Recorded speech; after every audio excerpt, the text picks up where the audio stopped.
So here we go, the Specialized Tarmac SL7. What can you get with your money? Coming up, we have a look through the range of the new SL7, we have a look at a couple of the old versions of the SL6, and we look at some of the competitors. Arriba!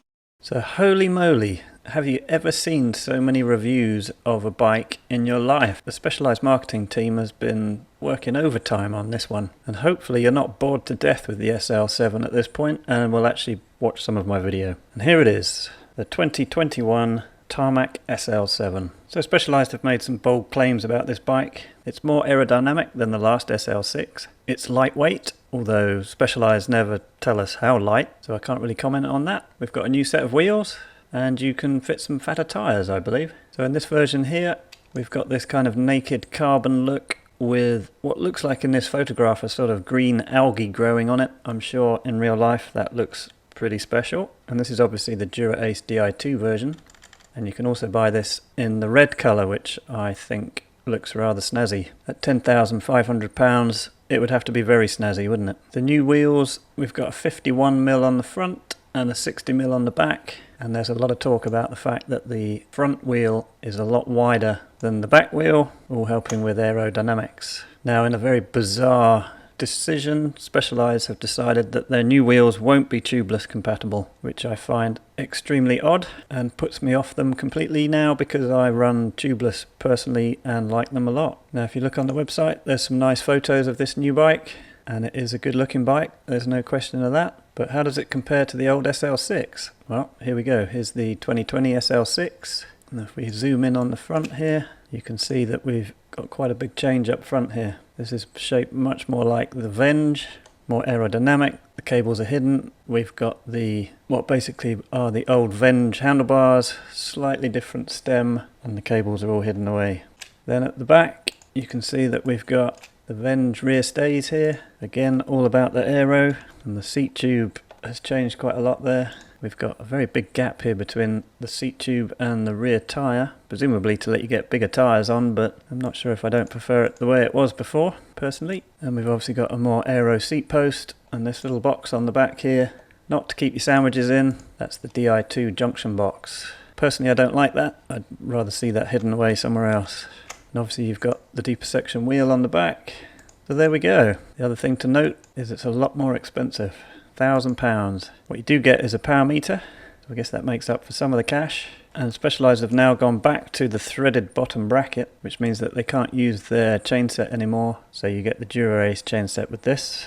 And if you've watched many of the reviews on YouTube, you'll see that engineers hate the fact they've gone back to the threaded bottom bracket, but the home mechanic is pretty happy because he can now swap it out pretty quickly and easily, which for me personally, that's a good thing. I like to be able to change my own bottom bracket, and the whole press fit thing is a bit of a pain in the bum. So along with the SL7 comes a little bit of bad news. The Venge has been discontinued, and I'm pretty sad about this because I like the Venge. It's a very unapologetically aggressive looking bike. Sort of reminds me of a stealth bomber. I like the sharp edges, and I like the fact that it looks aggressive and it looks fast. But in theory, the new Tarmac SL7 is pretty much as aerodynamic apparently, and nearly as light as the old SL6. So bye bye Venge. Now Specialized are saying that they've combined the two bikes together so that you don't have to make the choice on race day. The cynic in me says it's actually probably more to do with the fact that Specialized want to put a lot more of their resources into electric bikes because that's where they're making the money. So having two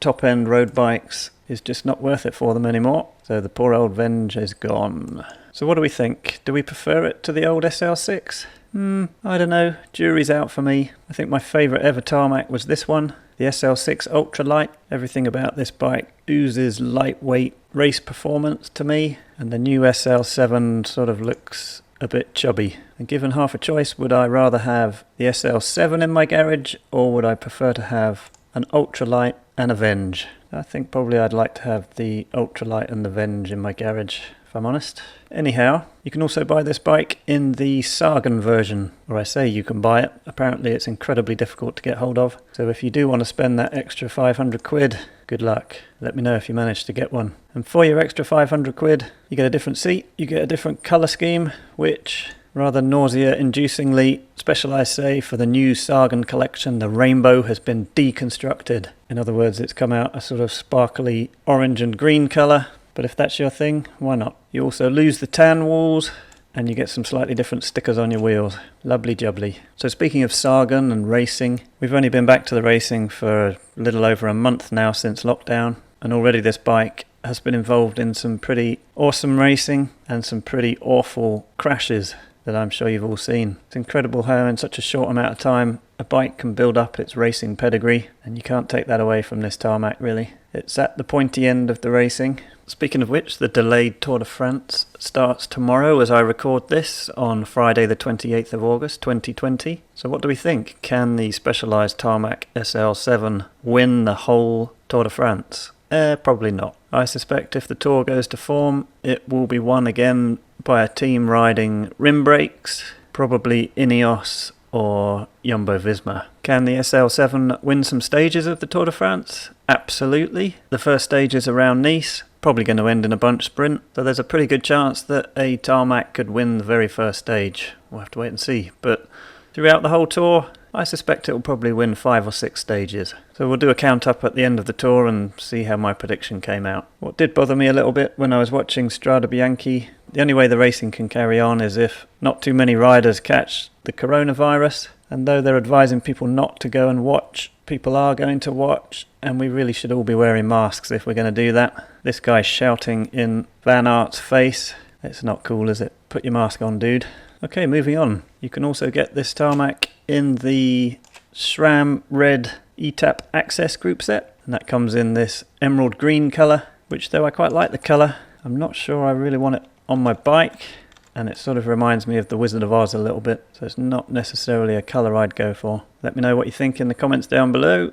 That's coming in at the same price as the Di2 version, both got a power meter. Ooh, and in fact this bike was reviewed on a YouTube channel called CG Performance. Well worth a view. He's actually got the bikes and he goes through them, and when he weighed it, it came in at 6.92 kilograms. So there we go. Not the lightest out there, but still pretty light. Okay, so now then, £10,500. If that is a bit outside your price range, you could always drop down to the Pro version. This comes with the SRAM Force eTap Access 1x, £6,500. And again, this chap on CG Performance weighed a 58, and that came in at 7.03 kilograms. But there's some question marks about this bike for me, and the elephant in the room is the 1x setup. And obviously you can see here where the front derailleur would have been. Could we not have had this little plastic cover in white, guys? I mean, why does it need to be black if you're going to put it on this bike? So I don't like that. But I'm slightly concerned about the 1x setup if I'm going to spend £6,500 on a road bike. There was a pretty good example of a race team that raced with a 1x setup, the Aqua Blue Sport team on their 3T Stradas, and that ended in tears. So the moral of the story is less gears equals tears. And by no means am I an engineer, so destroy me in the comments if I've got this completely wrong.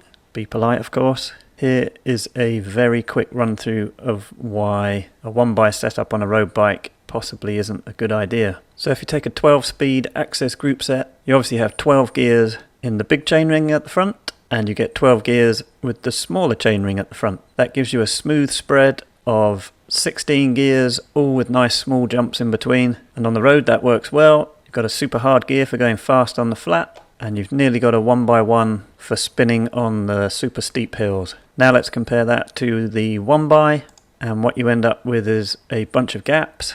You've still got a pretty good hard gear, but you're very compromised on the spinny gear for getting up the steep hills, as you can see there comparing between the two. So for me, that is probably why I wouldn't get the 1x setup, especially where I live, where it's very hilly, especially if I'm spending £6,500 on it, even if for our money we are getting a power meter. So I guess that's one good thing, I guess. The other thing to note is obviously because it's the SRAM eTap setup, we're losing the little box on the back and instead get this little cover. Again, not massively keen on that. Now if we compare this to the SL6 Pro from 2020, which looked like this, we can see immediately that it was £500 cheaper. Didn't come with a power meter, but did come with the front derailleur. So you've got a more standard gear setup. So there we go, that's my worry with this Pro version. It's a lot of money. I think you're kind of getting shortchanged by Specialized here by not having the front derailleur. And if you want to stick it on yourself, that's going to cost quite a lot of money.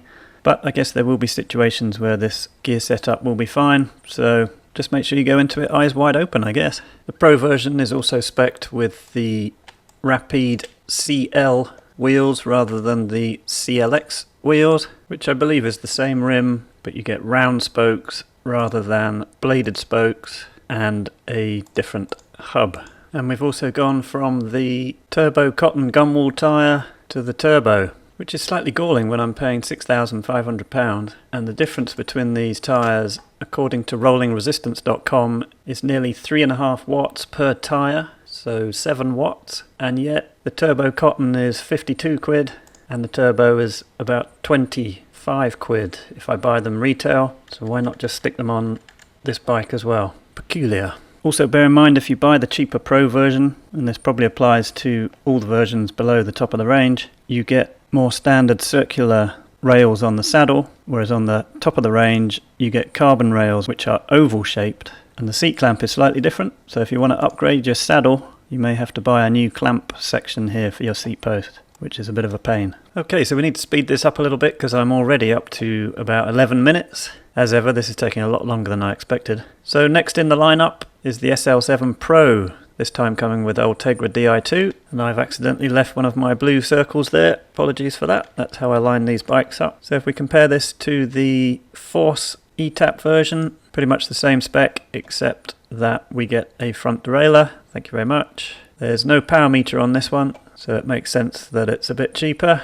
And according to CG Performance, this is coming in at 7.51 kilograms. So obviously this derailleur adds a bit of weight. I'm not 100% about this colour scheme myself. I like the blue, but I'm not sure about this here. All the information I use for this video has come from the UK website, but what I did notice was that not on the UK website is this red version of the Di2 Pro version. It's a shame you can't get this in the UK, but I think I probably prefer the all red version to the blue, personally. Okay, so we're on a roll now. Next up, we've got the SL7 Expert. So this is also Ultegra Di2, and this is coming in £1,500 cheaper than the Di2 Pro version. So that's quite a bit cheaper. Obviously still not cheap, but we're losing the aero handlebars. Don't mind the colour scheme so much on this one. Definitely prefer the silver to the blue. But the elephant in the room for this model of the SL7 is the wheels. We've got a pretty cheap set of aluminium DT Swiss R470s on, and as you'll see in a couple of minutes when I look at the cheap of the cheap versions of the tarmac that you can get, these wheels are basically spec'd on the cheapest tarmac that you can get. So why they're here on a £4,750 Expert version, I'm not really sure. This Expert also comes in this slightly eye-wateringly painful colour scheme, which I find quite difficult to look at. To be fair to the designer, my initial reaction was, oh my gosh, these colours really don't go together. So I looked them up on a complementary colour chart, and actually they are complementary. So I was quite surprised by that, but it just doesn't quite work for me, that one. And then we can also get the Expert with the Ultegra Mechanical. Same price, £4,750. And interestingly, on this version, we get an okay set of wheels. We get the Roval C38 wheels, which I would definitely have liked to have seen on the Di2 version, and find it odd that we didn't. Maybe just stick the C38s on this and make it more expensive. But the problem with the mechanical version is obviously we've got some gear cables that need to go somewhere because it's mechanical, and the answer to that is to drill a hole in the top cap here and wedge them in. So clearly not as clean and tidy as the Di2 version. If we look at that from another angle, you can obviously see the round bars here as well, but you can also see the cables coming out under there. What I completely forgot to mention was that we're down at FACT 10R carbon here, and that changes over when you drop down from the top of the range S-Works model to the Pro version. Now you might be thinking that the Expert is still probably too much money for you, £4,750. That's certainly outside my budget. I usually want to spend about £3,000 on my bikes. So it was a bit upsetting to then realise that that's the end of the line for the SL7. That's as cheap as it gets. And if you really want a tarmac, your next alternative is a pseudo SL6. And I say pseudo because it's actually not even a real SL6, because the seat tube and the seat post are actually round and not the D-shaped aero seat tube and post that you get on the real SL6. And as I pointed out earlier, on this pseudo SL6. Cheapest one I think you can get is the 105, and that's got the 470 wheels on it. So that's a little bit galling if you've bought the Expert Di2 for £4,750. What is interesting to look out for if you are going to buy the pseudo SL6, they're still listing a 2020 version on the UK website, and that is a good few quid cheaper, just slightly different paint schemes. But I've already made a video about the SL6 range, so if you want more information about that, look that up in my video list. Your other alternative is to buy the frame separately, frame and forks, which could be an option if you've got all the bits to stick on, and you've got a few colours to choose from. Carbon Chameleon, Blue Tint, Black Cool Grey Dove, Dusty Blue, Snake Eye, and my absolute favourite, Cobalt Brassy Yellow Blaze Oasis. That literally is one of the most revolting colour schemes I've ever seen. Looks like little Johnny did it with his finger crayons. But, you know, if that's your thing, go for it. Now then, the SL7 has a lot of competition. Let's have a look at a few and see what else you could get. First up, the Scott Addict RC Ultimate, one of the first bikes to come out in the new breed category, as I call it. The lightweight aero integrated bike, as ridden by the Mitchelton Scott team in the Pro Peloton. And it's got to be said that this photo, I don't believe necessarily does it justice. It's actually a 54 that they've photographed here, 6.9 kilograms. And just lately I've been lucky enough to ride one of the RC30 versions of this bike, and I think it's an absolute cracker. Very much enjoyed riding it, and I'll probably make a video about this one in the future. So what else is there? How about the BMC Teammachine SLR011? Mentioned this in my last video. This is a new update to this bike. And apart from the red stem, I actually think this bike looks like it'll do the business in the hills. Definitely worth looking at. Or how about the Cannondale Supersix Evo High Mod? Actually quite like the colour of this one. Pretty good looking bike.